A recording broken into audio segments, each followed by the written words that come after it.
Hi, this is Janet Yee with Hollywood First Look Features. I'm in New York City tonight for the red carpet premiere of A Cure for Wellness. Now, this movie is serving up major doses of pure darkness. What are the symptoms?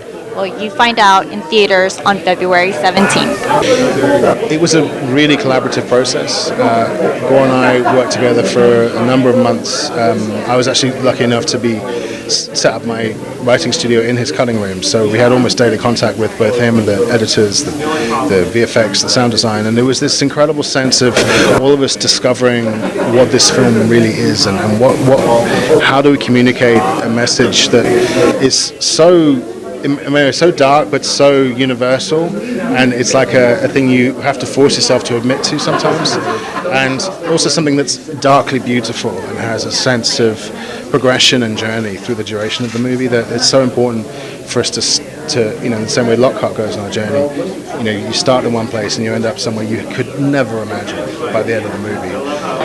Well, probably the most difficult scene to shoot would be the one where Dane is he's underwater we had him in the isolation tank for about 11 days, and so he whenever you're shooting underwater it's really difficult, but there's something about drowning that is a very contemporary fear. Can you just tell me a little bit about your character? My character is Lockhart. He works for like a Wall Street hedge fund. He's a real wheeler dealer. He kind of thrives in this environment of trying to get richer and more powerful and climb the corporate ladder, and he makes a huge personal sacrifice because of that.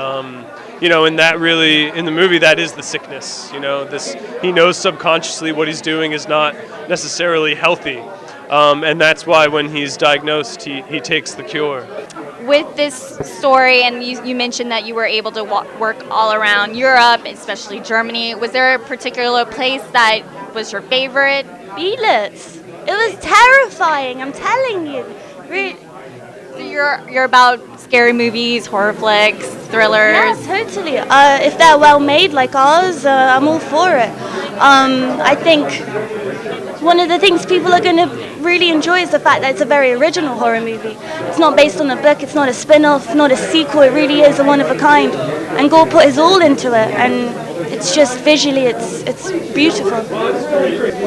Well, it's a film that really makes you ask some difficult questions. How do you find a sense of meaning in a world where we're confronted by raw ambition and consumerism, and material gain is almost more important than inner growth, and there's nothing to hold on to really in terms of truth a lot of the time now.